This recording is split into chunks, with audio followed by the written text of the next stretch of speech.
ভয়াবহ তাপদাহে নগরীর জনজীবনে বিরাজ করছে এক ধরনের অস্থিরতা। তাই প্রচণ্ড গরমে নানা রোগে আক্রান্ত হচ্ছে মানুষ। রাজধানীর কলেরা হাসপাতালে ভর্তি থাকা রোগীর স্বজনেরা বললেন, শুধুমাত্র গরমের কারণেই ডায়রিয়ার শিকার হতে হলো তাদের। প্রচণ্ড গরমের কারণে আসলে বাচ্চাদের ডায়রিয়া হয়। আমার সেম।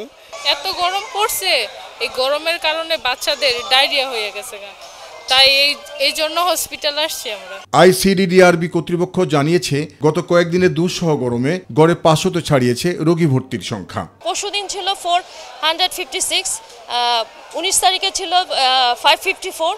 আপনার গরমে যখন হয় তখন ব্যাকটেরিয়া তো মাল্টিপ্লাই বেশি করে। অতিরিক্ত গরমে হিট স্ট্রোক হওয়ার ঝুঁকি থাকে এমনটা জানিয়ে সবাইকে প্রয়োজন ছাড়া ঘরের বাইরে না যাওয়ার পরামর্শ চিকিৎসা বিশেষজ্ঞদের। এই গরমে আমাদের হিট স্ট্রোক যেমন একটি সমস্যা, আমাদের ডায়রিয়া হলে প্রাথমিক চিকিৎসা আমাদের স্যালাইন, স্যালাইন। বিশেষ করে এই গরমে শিশু এবং বৃদ্ধ তারা অত্যন্ত ঝুঁকিপূর্ণ, যার কারণে আমাদের সকলের উচিত শিশু এবং বৃদ্ধদের প্রতি আমাদের সতর্কতা অবলম্বন করা।